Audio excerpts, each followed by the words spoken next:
ഞാൻ അങ്ങനെ ഐമാക്സിൽ alien റോമിലസ് cinema കണ്ട്. Totally worth. ഐമാക്സ് ലേസറിലാണ് ഞാൻ കണ്ടത്.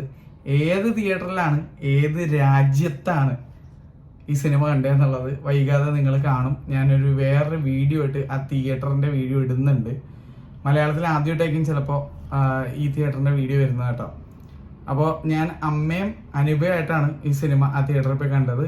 അനുഭവയുടെ ഫാമിലിയിൽ ആർക്കും ഇങ്ങനെ തിയേറ്ററിൽ വന്ന് കാണാൻ താല്പര്യമില്ലാഞ്ഞുകൊണ്ട് അവർ കണ്ടില്ല. അവർ ആ സമയത്ത് ഷോപ്പിങ്ങിനായിട്ട് പോയി. അപ്പോൾ ഞങ്ങൾ 3 പേരും കൂടിയാണ് പോയത്.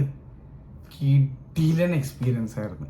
ഇത് വേൾഡിലെ ബിഗ്ഗസ്റ്റ് സ്ക്രീനോ അങ്ങനെയൊന്നുമല്ല, പക്ഷേ ഭയങ്കര ഇമ്മേഴ്സീവ് ആയിട്ടുള്ള കറക്റ്റ ക്ലാരിറ്റി ഉള്ള ഒരു തിയേറ്റർ ആയിരുന്നു. കാരണം ഇത് ഈ രാജ്യത്ത് ഏറ്റവും പുതിയതായിട്ട് മോഡിഫൈ ചെയ്തെടുത്ത ഐമാക്സ് സ്ക്രീനാണ്. ഏറ്റവും പുതിയതാണ്. ഐമാക്സ് ലേസർ ആക്കിയ കൺവേർട്ട് ചെയ്യപ്പെട്ട ആ ഏറ്റവും ലേറ്റസ്റ്റ്.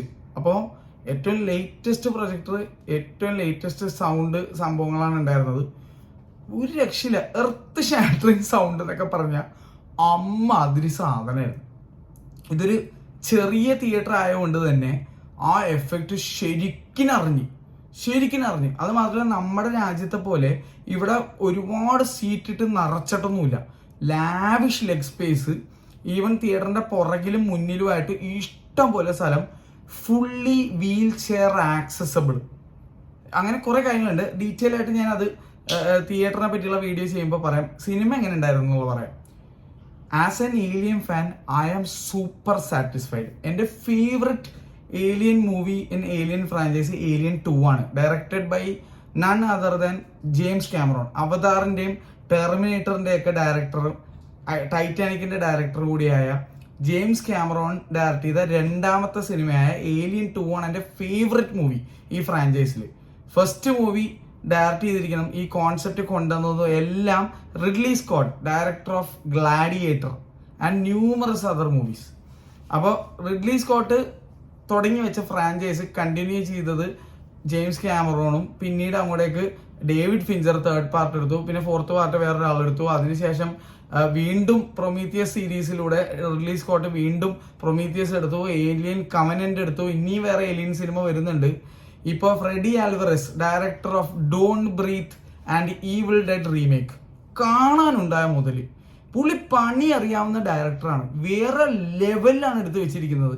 ഇതൊരു ഏലിയൻ സിനിമ എന്നുള്ളതിന് മാത്രമല്ല, ഈ ഏലിയൻ സിനിമ പൊതുവെ ഹൊറർ ഫ്രാഞ്ചൈസിലാണ് ഇൻക്ലൂഡ് ചെയ്യുന്നത്. ക്രീച്ചർ ഹൊറർ അങ്ങനത്തെ രീതിയിലാണ് ഇത് പറയുന്നത്, അല്ലെങ്കിൽ ഏലിയൻ മൂവീസ് എന്നുള്ള ഒരു രീതിയിൽ. പക്ഷെ ഇങ്ങനെ ഇത് എടുത്തു വെച്ചിരിക്കുന്നത് ഒരു രക്ഷയില്ല. കിടിലൻ ഡയറക്ഷൻ, ടോപ്പ് നോച്ച്, VFX വേറെ ലെവൽ. ഇത് പിന്നെ ഐമാക്സിനും കൂടി കണ്ടോണ്ടല്ല, ഇതിലെ ഓരോ സ്പേസ് ഷിപ്പിലെയും ഔട്ടർ സ്പേസിലുള്ള ഇവന്റ്സ് ഒക്കെ ഒരു രക്ഷയില്ല. എയർലോക്ക്, ഡോക്കിംഗ് സീൻ, ഇതിനകത്ത് കുറച്ച് ഡോക്കിംഗ് സീൻ ഉണ്ട്. ഡോക്കിംഗ് സീൻ എന്ന് പറയുമ്പോഴേക്കും അതിന്റെ അപ്പൻ ഇന്റർസ്റ്റെല്ലറാണ്, അതിൽ ഒരു ഡൗട്ടും ഇല്ല. പക്ഷേ ഇതിനകത്ത് ഡോക്കിംഗ് സീൻ കാണിച്ചാൽ ഇത് തന്നെ മതി. ഇതൊരു ഐമാക്സ് കണ്ട് നിങ്ങൾക്ക് മനസ്സിലാവും എന്താണ് ലെവൽ ഐറ്റം എന്നുള്ളത്. ഇതൊരു എക്സ്പീരിയൻസ് ആയിരുന്നു. എക്സ്പീരിയൻസ് ഇൻ ഐമാക്സ് എന്ന് വെറുതെ പറയുന്നതല്ല, ഇതൊരു truly must watch in IMAX ആണ് ഈ പടം. അത്ര കിടിലൻ എക്സ്പീരിയൻസ് ആയിരുന്നു. ഇതൊരു സാധാ തിയേറ്ററിൽ കണ്ട ഈ സിനിമ എത്രത്തോളം ആസ്വദിക്കാൻ പറ്റുമെന്ന് എനിക്ക് ഡൗട്ടാണ്. ഞാൻ കാര്യമായിട്ട് പറയുകയാണ്. അതുമാത്രമല്ല, ഇത് ഫുൾ സ്ക്രീൻ ആയിരുന്നു. ഇതൊരു ഫ്ലാറ്റ് റേഷ്യോ മൂവിയാണ്. പക്ഷേ it is only exclusive to IMAX. ഐമാക്സിൽ മാത്രമേ, അതിപ്പോൾ സെനൺ ഐമാക്സ് ആയിക്കോട്ടെ, XT ഐമാക്സ് ആയിക്കോട്ടെ, കോള ഐമാക്സ് ആയിക്കോട്ടെ, IMAX GT ആയിക്കോട്ടെ, IMAX 70mm ഇത് ചെയ്തിരിക്കുന്നത്. എന്നാലും എവിടെയാണേലും ഈ സംഭവം 1.90:1 റേഷ്യോയിലാണ് പ്ലേ ചെയ്യുന്നത്. ഞാൻ കണ്ട DCP 4K ആണ്. അന്യായം എന്ന് പറഞ്ഞാൽ ഓരോ മണൽത്തരി ഇതിനകത്ത് ഈ സാറ്റന്റെ ചുറ്റുമുള്ള മറ്റേ ആ ഒരു റിങ് ഉണ്ടല്ലോ, നമ്മുടെ ആസ്ട്രോയിഡ് റിങ്, അത് ഈ സിനിമയിൽ വലിയൊരു ഒരു ഒഴിവാക്കാൻ പറ്റാത്ത ഒരു മേജർ റോൾ ഉണ്ട് ഈ സിനിമയിൽ ത്രൂ ഔട്ട്. ആ ഓരോ ആസ്ട്രോയിഡ് ബെൽറ്റ് അല്ലെങ്കിൽ ആ ഡെബ്രി ബെൽറ്റ് കാണിച്ചിരിക്കുന്നതിന്റെ ഡീറ്റെയിൽ നിങ്ങളൊന്ന് കാണണം.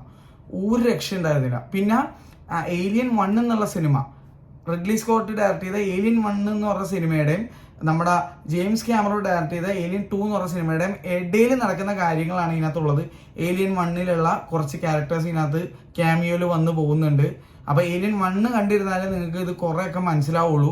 1 മിനിമം കണ്ടിരിക്കണം, 2 കൂടി കണ്ടിരുന്നാൽ രസമായിരിക്കും. പക്ഷെ 1 മിനിമം കാണണം.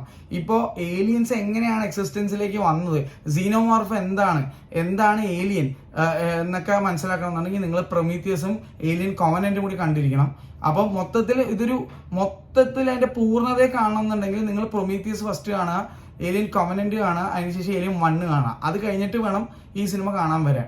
ഇതൊന്നും കാണാതെ വന്നാലും കുഴപ്പമൊന്നുമില്ല. അനുപയും അമ്മയും ഏലിയൻ 1 കണ്ടിട്ടുണ്ടോ എന്നുള്ള കാര്യത്തിൽ എനിക്ക് ഡൗട്ടാണ്. അനുഭവം കണ്ടിട്ടുണ്ടാവും ചിലപ്പോൾ ഏലിയൻ 1, പക്ഷെ അമ്മ എന്തായാലും കണ്ടിട്ടില്ല. എന്നിട്ട് ഇവർ എൻജോയ് ചെയ്ത് 1 മണിക്കൂറും 55 മിനിറ്റുമാണ് സിനിമയുള്ളത്.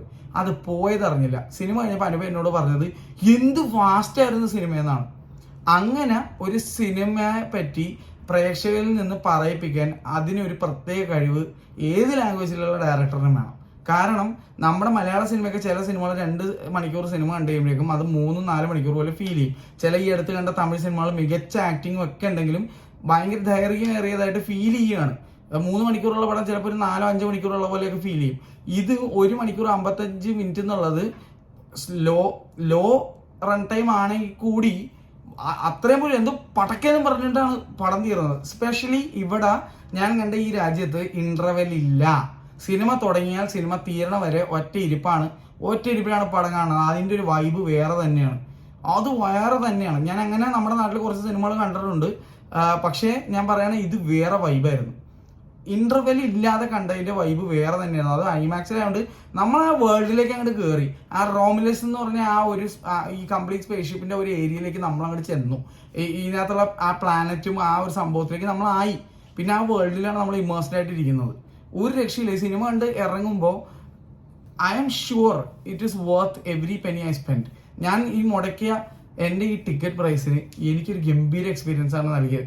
ഇതൊക്കെ കൂടാതെ എൻ്റെ അമ്മ 60 വയസ്സിന് മുകളിലായതുകൊണ്ട്, പ്രായം പറയരുതെന്ന് പറയും, പക്ഷേ ഇതൊരു ഇമ്പോർട്ടൻറ്റ് കാര്യം ആയതുകൊണ്ട് ഞാൻ പറയാണ്, 60 വയസ്സിന് മുകളിലുള്ളവർക്ക് ഈ രാജ്യത്ത് ഐമാക്സ് ഉൾപ്പെടെ ഇവിടെ സ്ക്രീൻ എക്സ് ഉണ്ട്, ഒരുപാട് ടൈപ്പ് ഓഫ് തിയേറ്റേഴ്സ് ഇവിടെ ഉണ്ട്, 4DX ഒക്കെ ഉണ്ട്, എല്ലായിടത്തും കൺസെഷൻ ഉണ്ട്. അമ്മയ്ക്ക് ഇവിടെ എൻ്റെ ടിക്കറ്റിൻ്റെ 1/3 പ്രൈസേ ആവുള്ളൂ. അത്രയും പ്രൈസ് കുറവായിരുന്നു ഇവിടെ. അപ്പോൾ 60 വയസ്സിന് മുകളിലുള്ള, അത് ഏത് രാജ്യക്കാരിലുള്ള ആൾക്കും ആ പൈസക്ക് കിട്ടും. ഏജ് 60 വയസ്സിന് മുകളിലായാൽ മതി എന്നുള്ളൂ. അതേപോലെ കുട്ടികൾക്ക് ഐഡന്റിറ്റി കാർഡ് ഉണ്ടെങ്കിൽ, സ്കൂളോ കോളേജോ ഐഡന്റിറ്റി കാർഡ് ഉണ്ടെങ്കിൽ അവിടെയും കൺസെഷൻ ഉണ്ട്. നിങ്ങളൊന്ന് ആലോചിക്കണം, ഇതൊരു പ്രൈവറ്റ് സ്ഥാപനമാണ്, ഗവൺമെന്റിന്റെ അണ്ടറിൽ വരുന്ന തിയേറ്റർ ഒന്നുമല്ല, ഐമാക്സ് ആണ്. ഇതിന്റെ അപ്പുറം വേറെ ഒന്നും ഇല്ല. Dolby cinema, IMAX, screen X, ഇതാണ് ടോപ്പ് നോച്ച് സാധനങ്ങൾ. പിന്നെ നമ്മുടെ ലോസ് വേഗസിലുള്ള സ്പിയർ. അപ്പം നിങ്ങൾ ആലോചിച്ച് നോക്കുക. അപ്പോൾ ടോപ്പ് ഓഫ് ദ ലൈൻ ഒരു സിനിമ തിയേറ്ററിലാണ് ഈ കണ്ട കൺസെഷൻ കൊടുത്തതെന്നുള്ളത് കൂടി ആയിരിക്കണം. ഇത്രയും ഹിറ്റായിട്ട് ഓടിക്കൊണ്ടിരിക്കുന്ന ഒരു സിനിമയ്ക്ക് ഇവിടെ ഈ സിനിമ 15-ാം തീയതി ഓഗസ്റ്റിന് ഇറങ്ങിയതാണ്. ഓഗസ്റ്റ് 15-ന് ഇറങ്ങിയ സിനിമയാണിത്. ഞങ്ങളിത് കണ്ടത് ഓഗസ്റ്റ് ഇപ്പോൾ 24-5 എന്തോ ആണ്, കറക്റ്റ് ഡേറ്റ് ഞാൻ മറന്നു. അപ്പോൾ ഞാനിപ്പോൾ ഫാമിലി ആയിട്ടാണ് ഇവിടെ വന്നിരിക്കുന്നത്. എല്ലാവരും ഉണ്ട്, അനുപയുടെ ഫാമിലി ഉണ്ട്, എൻ്റെ ഫാമിലിയും ഉണ്ട്. കിഡിലിന് എക്സ്പീരിയൻസ് ഉണ്ട്. അന്യായ പടം, ഒരു രക്ഷയില്ല. ഞാൻ ചിലപ്പോൾ ഈ സിനിമ ഒന്നും കൂടി ഐമാക്സിലോ സ്ക്രീൻ എക്സിലോ കാണും. എൻ്റെ ആഗ്രഹം ഇതൊന്നും പോയി സ്ക്രീൻ എക്സിൽ എക്സ്പീരിയൻസ് ചെയ്യണമെന്നാണ്. കാരണം ഇവിടുത്തെ സ്ക്രീൻ എക്സിൽ വലിയ മാറ്റമുണ്ട്. വലിയ മാറ്റം എന്ന് പറഞ്ഞാൽ ആ വലിയ വാക്ക് ഞാൻ വെറുതെ പറഞ്ഞാൽ വലിയത് എന്നുള്ളതിന് വേറൊരു അർത്ഥം കൂടി ഉണ്ട്. അത് എന്താണെന്നുള്ളത് ഞാൻ ഇവിടുത്തെ സ്ക്രീൻ എക്സിൽ പോവുകയാണെങ്കിൽ അത് കാണിച്ചു തരാം. കാരണം ഞാനിവിടെ നോക്കിയപ്പോഴേക്കും നമ്മുടെ നാട്ടിലെ സ്ക്രീൻ എക്സ് പോലെ അല്ല, ഇവിടെ കളികൾ വേറെയാണ്. പിന്നെ ഇവിടുത്തെ DCP നാട്ടിലെ പോലെ മറ്റേ കൊള്ളൂലാത്ത അല്ലെങ്കിൽ ക്ലാരിറ്റി കുറഞ്ഞ DCP കിട്ടുന്ന പരിപാടി അല്ല ഇവിടെ. നല്ല കിടിലൻ DCPs ആണ് ഇവിടെ പ്രൊവൈഡ് ചെയ്യുന്നത്. അപ്പോൾ എന്തായാലും എനിക്ക് ഈ സിനിമ അത്രയധികം ഇഷ്ടപ്പെട്ടുകൊണ്ട് ഞാൻ മിക്കവാറും ഞാൻ ഒന്നും കൂടി ഐമാക്സിലോ അല്ലെങ്കിൽ സ്ക്രീൻ എക്സിലോ ഞാൻ എന്തായാലും ഇവിടെ നിന്ന് ഞാൻ തിരിച്ച് നാട്ടിലേക്ക് വരുന്നതിന് മുന്നേ കണ്ടിരിക്കും. അപ്പോൾ കാത്തിരിക്കുക, വീഡിയോസ് ഇടുന്നതായിരിക്കും. ഞാൻ ഈ സിനിമയുടെ ഈ ഒരു അഭിപ്രായത്തിൻ്റെയും വരാനിരിക്കുന്ന തിയേറ്ററിൻ്റെയും വീഡിയോ കാണിച്ചതിന് ശേഷമേ ഞാൻ ഇവിടെ ഫുഡ് എക്സ്പ്ലോർ ചെയ്തത് മറ്റുള്ള സ്ഥലങ്ങൾ പോയതിൻ്റെയും വീഡിയോ ഇടുന്നുള്ളൂ. അപ്പോൾ അതിനെല്ലാത്തിനും കാത്തിരിക്കുക. Alien Romulus, one of my best experience ever in a theatre, അതും ഇൻ എൻ ഐമാക്സ്. ഒരു രക്ഷയില്ല, കിടിലൻ എക്സ്പീരിയൻസ്. എനിക്ക് കൊതിയായിപ്പോയി. ഈ രാജ്യത്ത് എന്തോരം ഐമാക്സ് എന്ന് പറയുമ്പോൾ ഞാൻ എണ്ണിയപ്പോഴേക്കും മൊത്തത്തിലൊരു 19ഓളം ഐമാക്സ് ഉണ്ട് ഇവിടെ. 19ഓളം ഐമാക്സ്, ലേസറും അല്ലാത്തതൊക്കെ കൂട്ടിയിട്ട് ഒരെണ്ണമെങ്കിലും നമ്മുടെ കൊച്ചി വന്നിരുന്നെങ്കിൽ ഞാൻ ആഗ്രഹിച്ചു പോയി. കാരണം എന്തോ ഒരു സിനിമ ഇങ്ങനെ വരാൻ കിടക്കണെന്ന് പറയുമ്പോൾ ലയൺ കിങ് ഒക്കെ ഐമാക്സിന് വേണ്ടി ഫിലിം ചെയ്തിരിക്കുകയാണ്. F1 എന്നുള്ള ബ്രാഡ് പിറ്റിന്റെ സിനിമ ഐമാക്സിന് വേണ്ടി ഫിലിം ചെയ്തിരിക്കുകയാണ്. പിന്നെ ജോക്കറിന്റെ ട്രെയിലർ ഇവിടെ കാണിച്ചു. ആദ്യം എങ്ങനെ ഉണ്ടായിരുന്നു ജോക്കറിന്റെ ട്രെയിലർ? കേട്ടാ, ഒരു രക്ഷ ഉണ്ടായിരുന്നില്ല. അപ്പോ എനിക്ക് ഭയങ്കര ആഗ്രഹമുണ്ട് ഇതൊക്കെ ഐമാക്സിൽ കാണണമെന്നുള്ള. ഒരു രക്ഷയില്ലെങ്കിൽ നമ്മൾ കോയമ്പത്തൂർ ട്രിവാൻഡ്രത്തോ പോയി കണ്ടിരിക്കും എന്തായാലും. കാരണം ഐമാക്സ് ആണല്ലേ, അതിലൊരു തർക്കമില്ല. അതും എനിക്കിപ്പോ തോന്നുന്നത് വലിയ സ്ക്രീനേക്കാളും ചെറിയ ഓഡിറ്റോറിയമാണ് സൂപ്പർ അല്ലേ? എന്തൊരു സൗണ്ട് ആയിരുന്നു. അതായത് ഓവർ ബോഡി ഇങ്ങനെ അടിയിന്നും മോളിന്നൊക്കെ സൗണ്ട് വരരുത് അല്ലേ? കോഞ്ചറിങ് ഇവിടെ കണ്ടാന്ന് ആലോചിച്ച് നോക്കി ഈ തിയേറ്ററിൽ ഒരു രക്ഷ ഉണ്ടാവില്ല. കാരണം ഇത് തന്നെ വേറെ ലെവലാണ്. അമ്മയൊക്കെ എന്നോട് അത് നെഞ്ചുകൂടം പൊളിക്കുന്നത് ആ ലെവലിലാണ് സൗണ്ട്. അതും അരോചകമായ രീതിയിലുള്ള അതിനൊരു ക്ലാരിറ്റി ഉണ്ട്. എന്റെ പൊന്നെ ഒരു രക്ഷ ഉണ്ടായിരുന്നില്ല. ഞാൻ പറയാണ് വൺ ഓഫ് എന്നല്ല, ദി ബെസ്റ്റ് എക്സ്പീരിയൻസ് ആണ് PCXന് ശേഷം, ഐമാക്സ് 70mm ശേഷം ദി ബെസ്റ്റ് എക്സ്പീരിയൻസ് ആണ്. ഒരു രക്ഷയില്ല. അത് അത്ര കിടുവായിരുന്നു. അതുകൊണ്ട് വേറെ ഒന്നും പറയാനില്ല. നമ്മുടെ നാട്ടിൽ ഞാൻ എക്സ്പീരിയൻസ് ചെയ്ത ഐമാക്സ് വെച്ച് നോക്കുമ്പോൾ ഇത് വേറെ സീനായിരുന്നു. ഈ സിനിമയുടെയോ ഇതിന്റെ DCPയുടെ ഗുണം എന്താണെന്ന് അറിയില്ല, പക്ഷെ വേറെ ലെവൽ എക്സ്പീരിയൻസ്.